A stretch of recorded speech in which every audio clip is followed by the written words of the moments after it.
So it's the 9th Yahrtzeit of Moreno Rabbeinu, Aharon Lichtenstein, Yahrtzeit. And every year we relive all the Torah, all the inspiration, all the midos, everything we saw and tried to apply to our lives.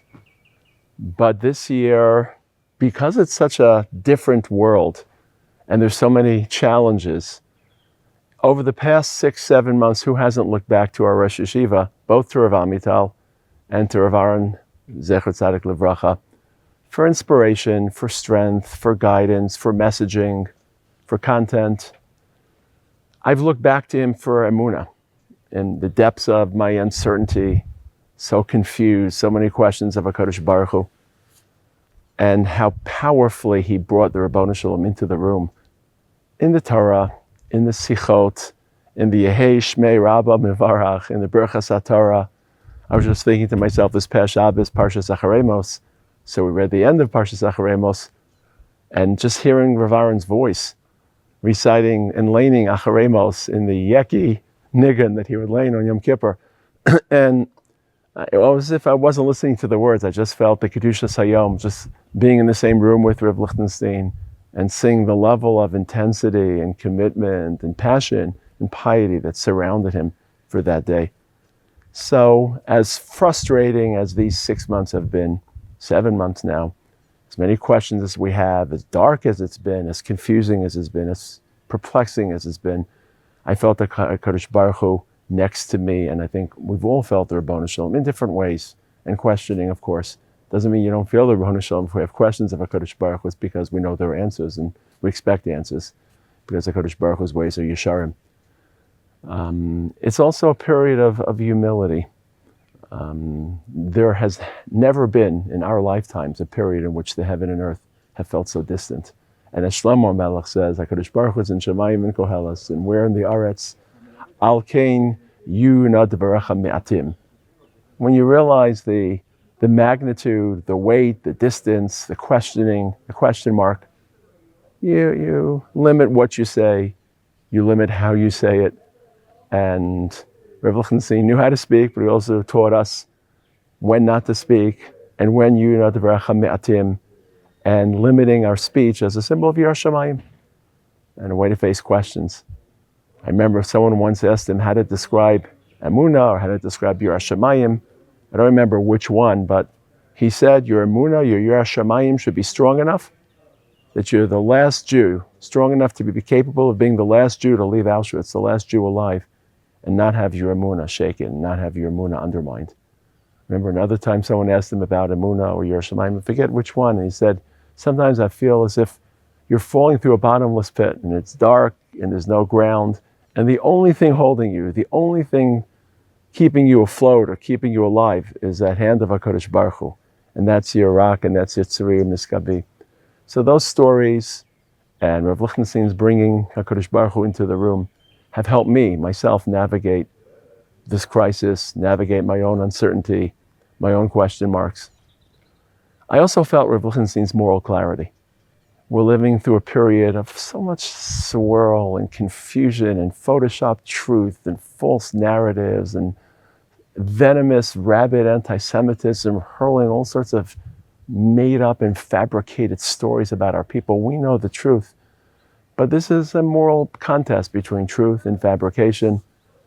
It's a religious dispute or a religious battle between those who desecrate life and mutilate dead bodies and those who preserve life, and all the angels, the strong silent angels in our people who risk their lives and risk their moral purity and their consciousness to see the types of sights they had to see just to retrieve bodies, and all the state funerals we had, and who knows what was in the coffin or what wasn't in the coffin, and the final honor we tried to bestow upon people from whom honor was taken so viciously and so violently. And I think a lot about Rav Lichtenstein's moral clarity and moral outrage and moral courage. And as sophisticated a thinker as he was, and as much as he taught us complexity, as much as he taught us to see the world in colors of gray, not in black and white, there are moral issues that are absolute. And there is moral clarity. And we're living through such a confusing period where people of sophistication and of knowledge on university campuses can't discern right from wrong and can't differentiate between a culture that celebrates life and a culture that celebrates death, between a culture that mutilates dead bodies and between a culture that tries to bestow honor.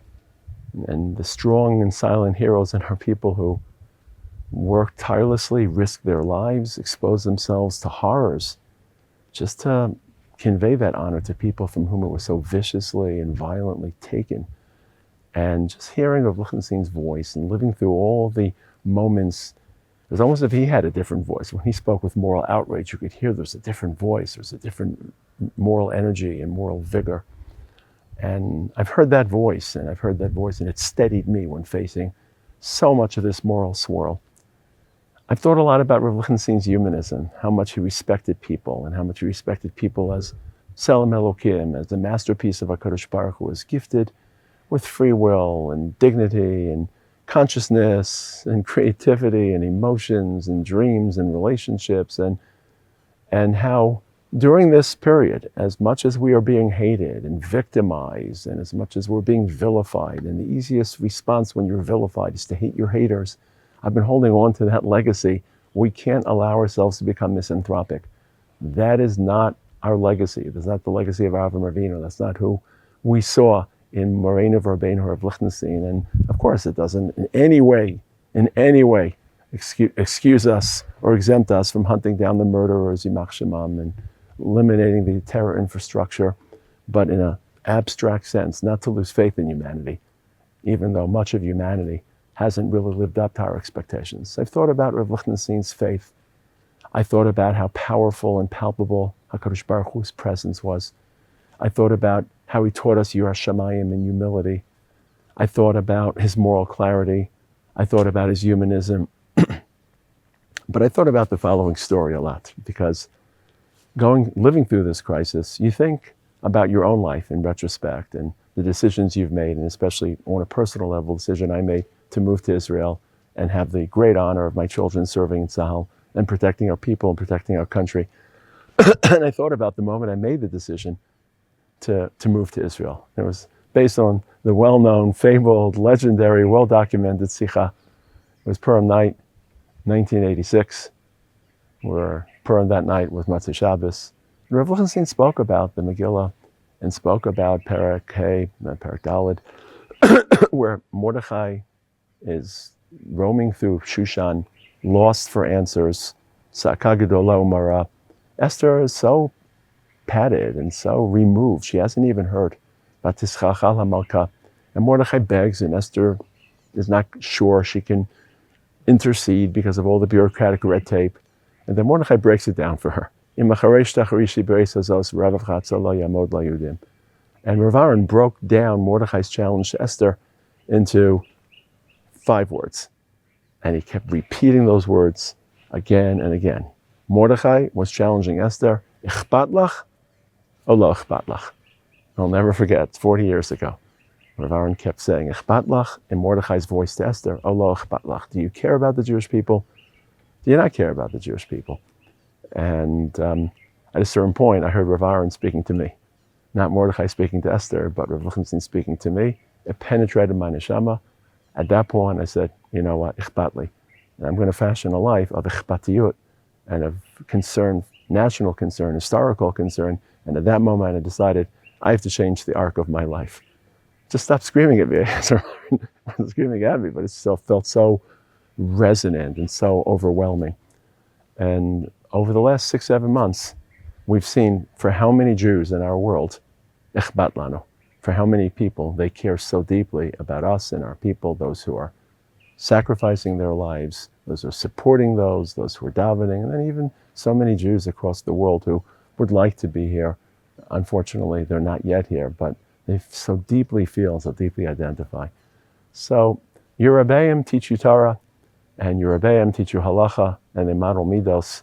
But someone like Rav Lichtenstein, the message is so enduring and so resonant that you cast it years and years and years after you've left this world at Me'av Yisrael. And his voice has steadied me and has directed me over the last couple months. His neshama should have an aliyah. Yehi zichro baruch.